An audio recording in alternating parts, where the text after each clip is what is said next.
Thank you very much. You may be seated.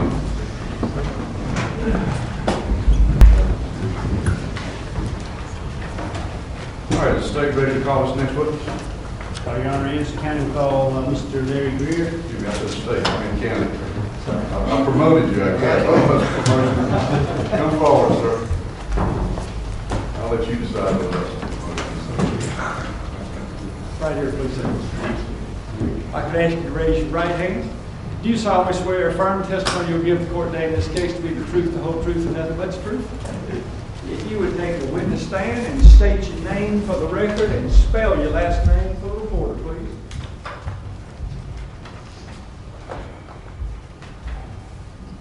My name is Larry E. Greer, G-R-E-E-R. Good morning, Mr. Greer. Can you tell the court where you currently reside? 1300 U.S. Highway, Anderson, SC. And you agree you went to college at Clemson? I do. You have a bachelor's and a master's degree in agricultural education from Clemson? I do. After you graduated from Clemson, you worked as a teacher for 30 years in the South Carolina school system, is that right? That's correct. And you retired from teaching in 1999? June of 1999. You became an Anderson County Council member on January 1st of 1999, is that right? That's correct. During that time, you served on the council from January 1 of 1999 until December 31 of 2008, right? That's correct. During that time, you served on the Economic Development Board for a period of time? Sometimes, yes. And when you served on that board, you agree with me that you did not travel on behalf of Anderson County, did you? I didn't do any travel outside the state, let's say. And you served as chair of county council for 2 different periods of time, is that right? That's correct. Michael Thompson was the chair of county council in 2008, is that right? That's correct. Would you agree that you personally would not seek out county employment while you were serving as a member of council? I would not. That would not fit in with your values, would it? I was not seeking employment with Anderson County then nor now. At the council meeting on November 18th of 2008, you agreed that you voted in favor of Mr. Preston's $1.1 million severance package, is that right? I did. And at the time you voted in favor of the severance agreement, you did not know that Chairman Michael Thompson was seeking employment with the county, did you? I did not. You first learned that Mr. Preston was making a claim against Anderson County concerning his employment back in September of 2008, is that fair? Somewhere along that time. I don't remember dates specifically. Would you agree with me that you first learned of it when you and other members of council got a letter from Mr. Preston's attorney, Rob Hoskin? I believe that's correct. So the date of that letter is the date that you first learned it, is that fair? The date of the letter may not be the time I received it, but that's the approximate time. Would you agree with me that that letter that Mr. Hoskin sent on Mr. Preston's behalf talked about a claim for anticipatory breach of his contract? Is that I fair? would. Let me show you, if I may, if I can find an exhibit number 3 in that brochure. You may.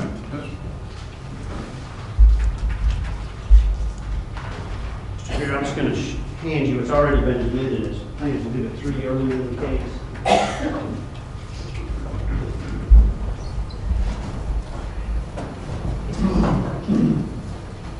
Is that the letter we're talking about from Mr. Hoskins to the county council members?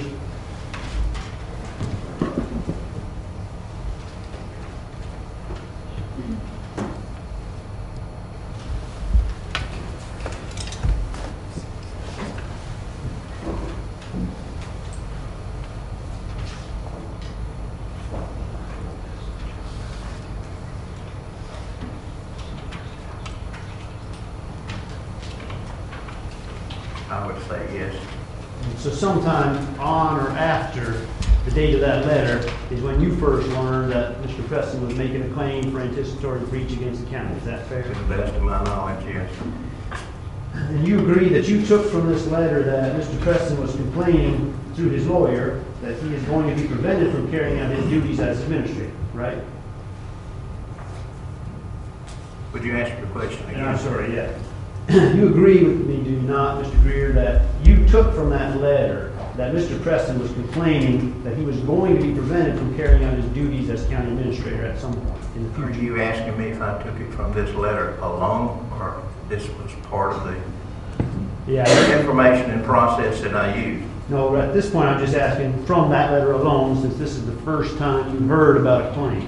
This is the first time I heard of the anticipatory breach claim. Okay, and so would it be fair to say that you took from that letter that what Mr. Preston was complaining of was an anticipatory breach of his contract concerning that he might be prevented from carrying out his duties in the future? Fair to say? That's basically what the letter says, I believe. And by September of 2008, you would agree with me that the general election had not yet occurred. Fair to say? It had not. And at this point in time, September of 2008, there were certain individuals, including Eddie Moore, Tom Allen, and Tommy Dunn, who had won their primaries back in June, but would not take office until January of 2009, correct? That's correct. And those three folks would not officially be county council members until after those three folks would not officially be county council members elect until after the general election occurred in November. Fair to say? Would you restate your question? And I'm sorry, that wasn't the best question.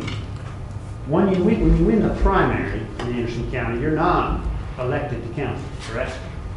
Not officially until the November election. So at the point in September of 2008, when you received this letter from Rob Hoskins, you knew that Eddie Moore, Tommy Dunn, and Tom Allen were not going to be county council members until at least January 1 of 2009. Fair to say? They would not be sworn into office until January 2009. Your presumption would be that they were going to win the general election. Is that fair to say? There was no doubt in my mind. And that primarily because there was no opposition? That's correct. You agree that none of these three primary election winners, Eddie Moore, Tom Allen, and Tommy Dunn, could act in any official capacity for Anderson County before they were sworn in. Is that fair to say? They could not take official action until they're sworn in. Any newly elected council members from the 2008 election cycle would not have any authority to do anything on behalf of Anderson County until they were sworn in. Fair to say? That's correct. After this letter came in from Mr. Hoskins on or about September 25th, 2008, would you agree that the matter concerning Mr. Preston's anticipatory breach claim was referred to the Personnel Committee? I believe that's correct. And Mr. Greer, you were a member of that committee, right? I was. The other Personnel Committee members back in 2008 were Ron Wilson and Bill Mackey, correct? That's correct. Mr. Wilson was the chair of the committee at that time. That's correct. And the charge to the Personnel Committee back then was to take up the matter of Mr. Preston's anticipatory breach claim and provide a report back to council as a whole, correct? To the best of my recollection, that's correct. Would you agree with me that the committee never did provide a report back to council? There was never an official report by the committee back to council. I'll do what Mr. Davis almost did. And would you agree, Mr. Greer, that Mr. Preston was asking for more than $1 million from the county as part of his claim? I would. That's a lot of money, isn't it? Yes, it is. This was a big deal for Anderson County, wouldn't you agree? I would. And it was important enough that county council hired an employment lawyer, Tom Bright, for the sole purpose of providing advice about the anticipatory breach claim. Would you agree with that? We had an attorney to advise us, yes. And you agree that Mr. Bright was an employment lawyer? I do not Don't know that for sure. Would you agree that Mr. Bright was hired for the specific purpose of advising the Personnel Committee about the anticipatory breach claim of Mr. Preston? He was hired to advise the committee. Advise the county? The committee. Okay, I'm sorry, the committee. And he was advising the committee about the anticipatory breach. That's correct. At the time Mr. Bright was hired, you did not know that he was an employment lawyer. Is that fair to say? I'm not sure exactly what I knew about him. We had a brief synopsis of him, I think, that someone obtained from the internet. Would you agree with me that Mr. Bright interviewed you before the Personnel Committee met to discuss Mr. Preston's anticipatory breach claims? He talked with me on the phone. Okay. When it was, I have no recollection. Would you agree that it was before the Personnel Committee first met about Mr. Preston's claim? I can't agree to that because I'm not sure. You do know that he did call you on the phone, and what was he calling you about? He just wanted to get some input from me. And I'm going to show you, if I may, and I'm not sure, Your Honor, if this is just a plaintiff's exhibit or if it's also a defense exhibit, but it has been previewed as I understand it. We marked it as plaintiff's 19. I'm not sure if there's a corresponding defense exhibit.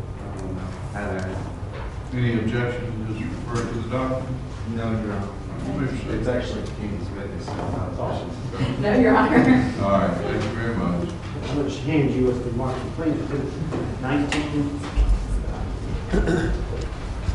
And I'm not suggesting that you have seen this document, Mr. Greer, because I suspect you have not. This is a document that was explained to us as notes from Mr. Bright of his conversation with you back in October of 2008. And in this, it includes that Mr. Bright explained the proposal that had come from Mr. Hoskins. Do you recall Mr. Bright explaining to you that a proposal had been made from Mr. Hoskins concerning Mr. Preston's anticipatory breach claim? I don't recall it, no.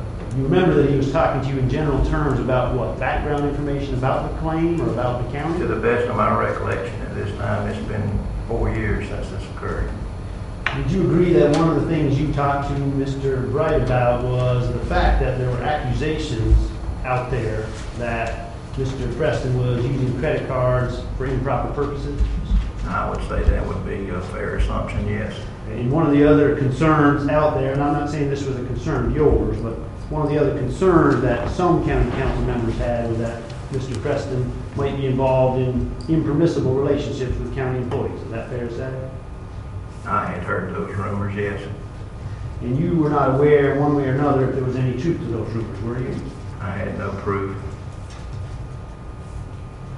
The Personnel Committee met 2 times, is that right? That's correct. And that was 2 times in the fall of 2008 to talk about Mr. Preston's anticipatory breach claim. Fair to say? That's correct.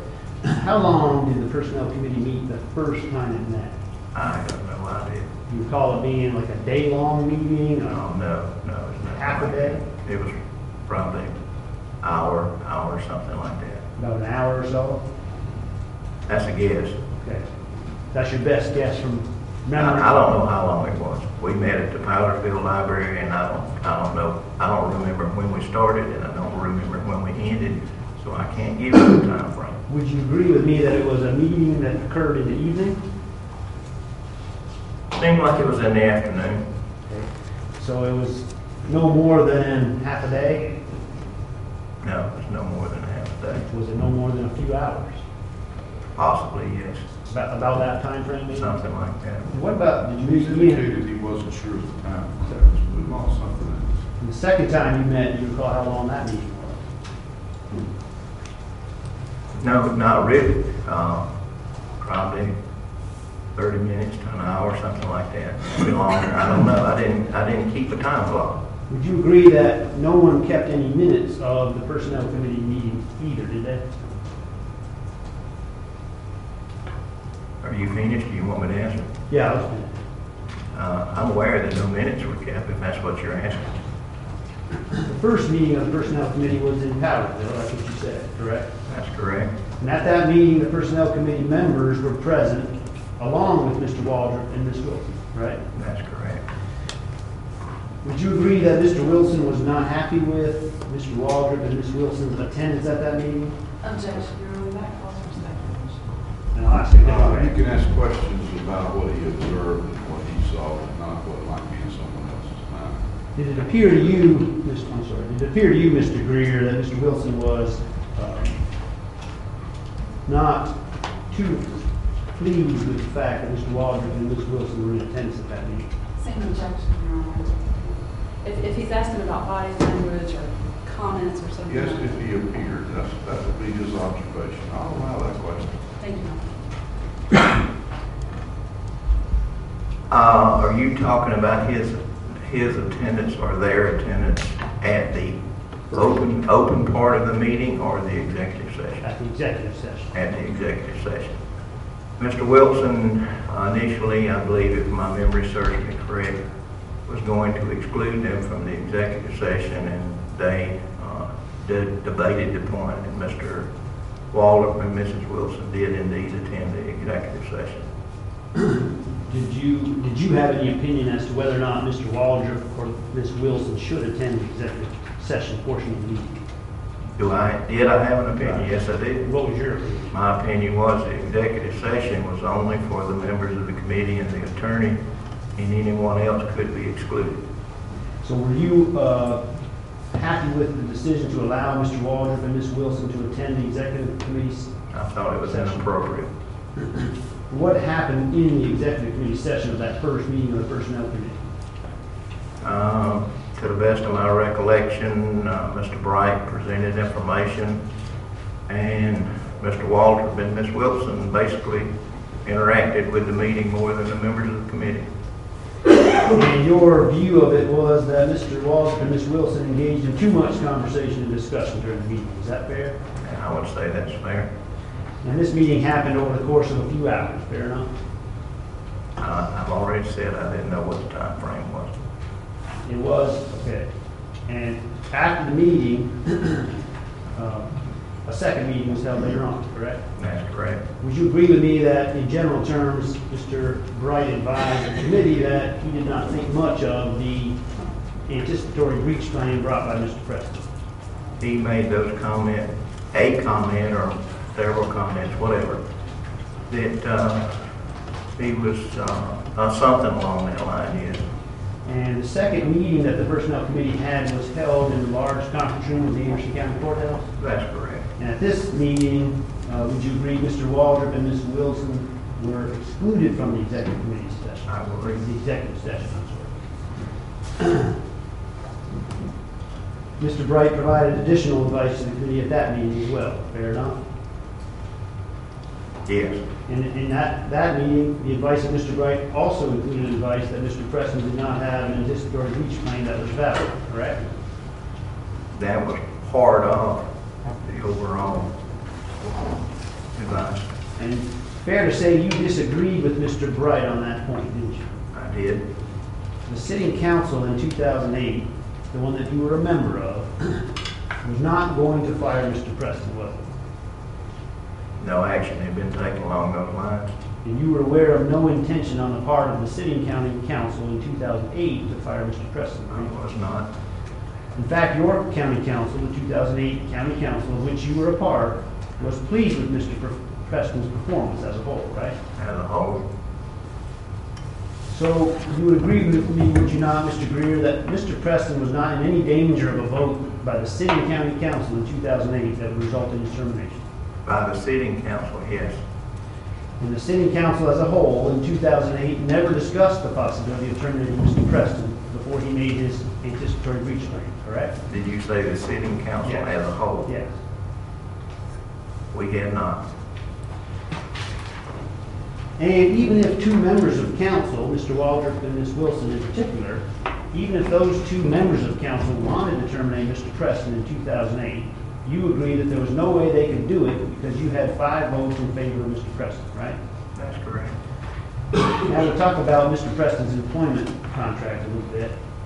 Do you agree with me that the claim for anticipatory breach that was being made by Mr. Preston in September 2008 was a claim for anticipatory breach of his employment contract with the county? That's correct. And that's a contract you had reviewed several years earlier when you first served as chair of council, right? That's correct.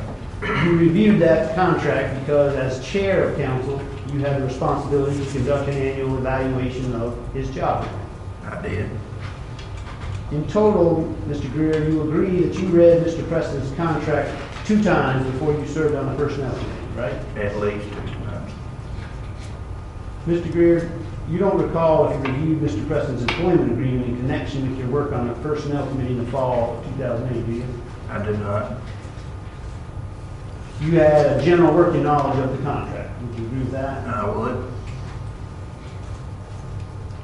Do you recall one way or another whether Mr. Preston's employment contract with the county called for the purchase by the county of any retirement service credits for Mr. Preston under any circumstance? I don't recall that being in there. In your view, Mr. Greer, in the fall of 2008, you thought that if Mr. Preston was going to be unjustly terminated from his job, then the county should buy him retirement service credits. Would that be fair to say? I did. And you held that view regardless of whether the contract provided for such a purchase, right? I did. And for you, an unjust termination was simply a termination without cause, fair to say? Among other reasons, yes. And it's your view, Mr. Greer, that you don't think any public employee should be at the whim of an elected body. I believe I said that. And you stand by that statement today? I sure do. Now, you knew, Mr. Greer, at the time that you served on the Personnel Committee, evaluating Mr. Preston's anticipatory breach claim, that the county had the absolute right to terminate him at any time, as long as they paid him the severance called for under his contract, right? State your question again, please. Mr. Greer, you knew at the time you served on the Personnel Committee evaluating Mr. Preston's anticipatory breach claim. At that point in time, you knew that the county had the absolute right to terminate Mr. Preston at any time as long as they paid him the severance called for under the contract, right? Basically, yes. In other words, as long as the provisions of his contract were met, Mr. Preston could be terminated at any time. Fair to say? Could be terminated at any time. Right. Basically, yes. Before the November 18, 2008 vote on Mr. Preston's severance agreement, you agree that you talked with Mr. Preston at least once or twice, correct? I believe that's correct. But you can't recall if you talked with him more than 5 times? I don't know. At least once or twice, but you don't know. I think I said I know I talked to him at least once or twice. But At least- how many times, I don't know. These were telephone conversations, right? Pretty much, yes. And during these telephone conversations, it was just you and Mr. Preston on the phone. Is that right? Yes.